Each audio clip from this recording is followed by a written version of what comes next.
nesse espaço, estamos recebendo aqui, né, o professor Salésio D'Agostini. Salésio, prazer em tê-lo aqui novamente, prazer, né? É nosso. Sempre que tu vem aqui, eu sei porque eu também tenho muitos amigos técnicos de contabilidade, contadores, e que gostam muito de ter esta aula. Por exemplo, assim, o Luiz Augusto Farias, não só ele assiste o programa, como ele deu um retorno. Professor D'Agostini, sou estudante de contábeis e tenho acompanhado as suas aulas neste programa. As suas aulas têm sido compartilhadas com os colegas da faculdade. Elas são tudo de bom, parabéns. Em um programa passado, ele diz, o senhor explicou como se calcula o tempo de um agente econômico leva para vender as mercadorias compradas e o tempo que leva para receber as mercadorias vendidas. O senhor não explicou como se calcula o tempo que um agente econômico leva para pagar as mercadorias compradas. Você poderia nos explicar isso? Vamos dúvida, lá. hein? Vamos lá. Luiz Augusto, capital de giro, né? Dinheiro que a pessoa jurídica, que o agente econômico precisa para manter o seu negócio operando, né, adequadamente. Então, quando se compra uma mercadoria, não é isso? Tu leva um tempo para vender essa mercadoria, aí de você vende a mercadoria, você leva um tempo para receber, transformar em dinheiro essa mercadoria. Então, existe um tempo da compra até a venda, da venda ao recebimento. Então, esse é um giro, é um ciclo, né, operacional para que a sua mercadoria se transforme em dinheiro. Só que, quando você compra a mercadoria, você tem que pagar a mercadoria. Então, existe um outro tempo. É nesta diferença entre o tempo que eu levo para pagar e o tempo que eu levo para transformar em dinheiro essa mercadoria, é o capital de giro que eu preciso para manter o meu negócio em sintonia, em harmonia. Se eu levo 20 dias para vender uma mercadoria e depois de vendido levo mais 20 para receber, então eu transformo em dinheiro a mercadoria que eu comprei em 40 dias.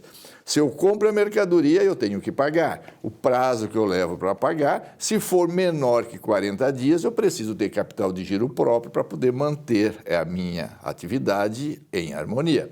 Então, verifica. Então, esse cálculo é importante para saber quanto é que eu preciso de capital de giro.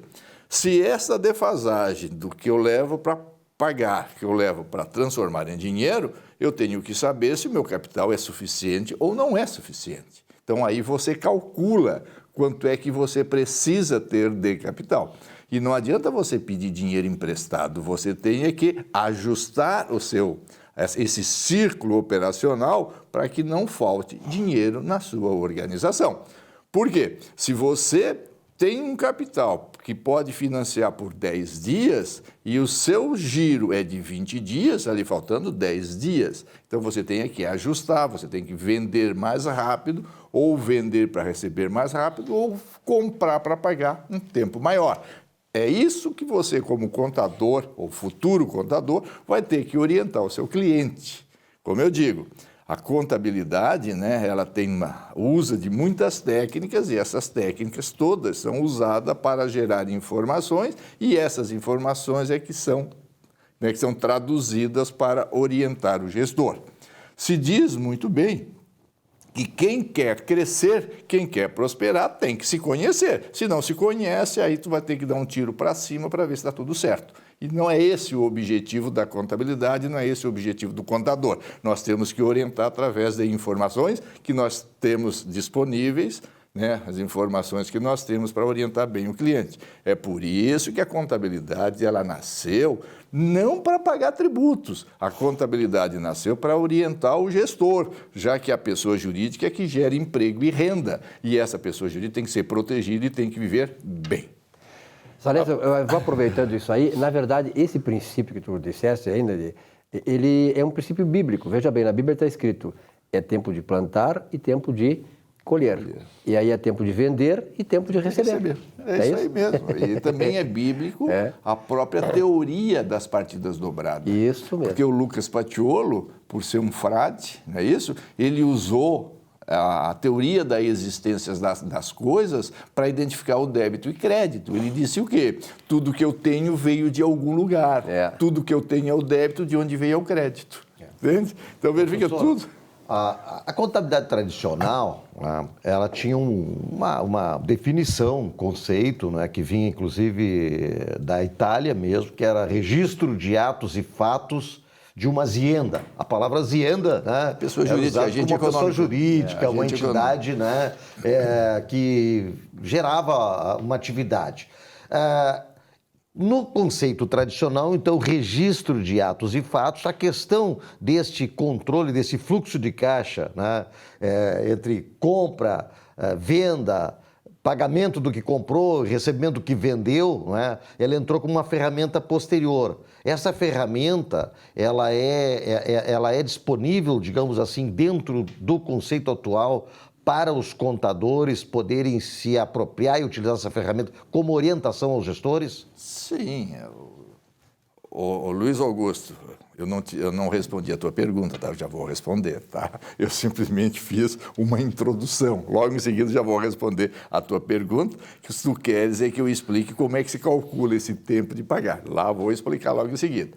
Mas o fato todo é o seguinte: as ciências contábeis existem teorias, né? E através dessas teorias são desenvolvidas fórmulas. E essas fórmulas todas são o que é? Aplicadas pelas ciências contábeis no momento que elas não têm dúvida quanto ao resultado traçado, elas são disponibilizadas. Então todo profissional pode usar, né, o Google, que é a inteligência atual, né, que orienta todos os profissionais, e lá no Google tem todas as ferramentas que orientam como fazer esses cálculos todos. Tá? Mas quando se diz atos e fatos, na verdade o que está dizendo é o seguinte: ó, atos, ação, fatos, consequência. Então quando se diz o atos e fatos gerido, atos e fatos provocado pelo gestor, está dizendo que toda ação do agente gera uma consequência, e esta consequência é informada na contabilidade.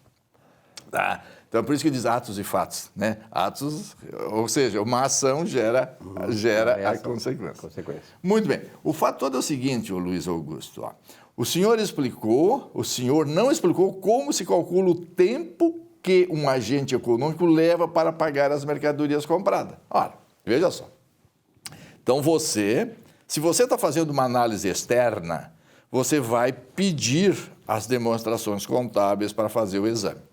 Então, nas demonstrações contábeis, você vai verificar lá no grupo do ativo que diz mercadorias para vendas. Não é isso?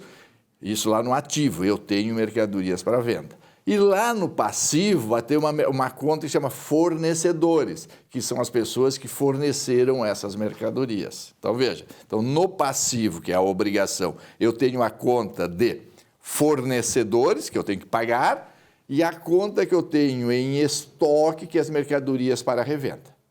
E logo em seguida, no demonstrativo econômico, você vai ter uma conta assim: custo da mercadoria que eu vendi.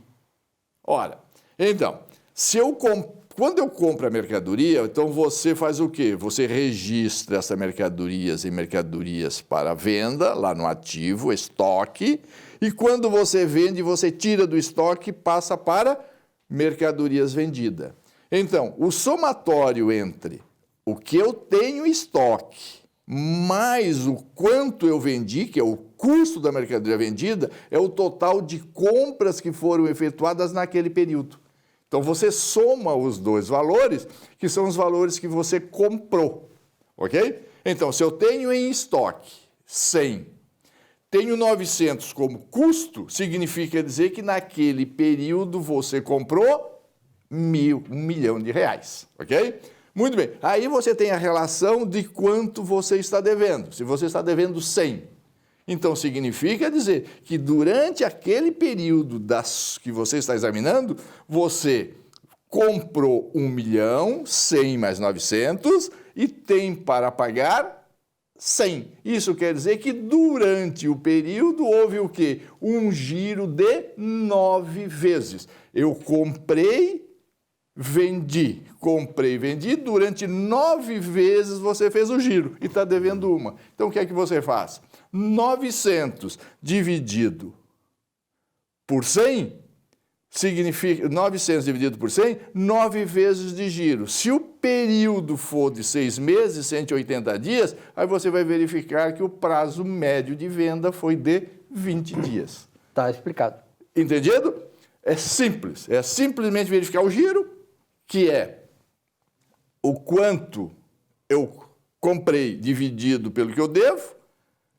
Isso é o giro. Esse giro eu divido pelo período que eu estou calculando e aí eu encontro a quantidade de dias. Tá certo. Luiz Augusto, então está respondida. Saraiva, obrigado pela tua presença aqui nesse espaço conversando sobre contabilidade.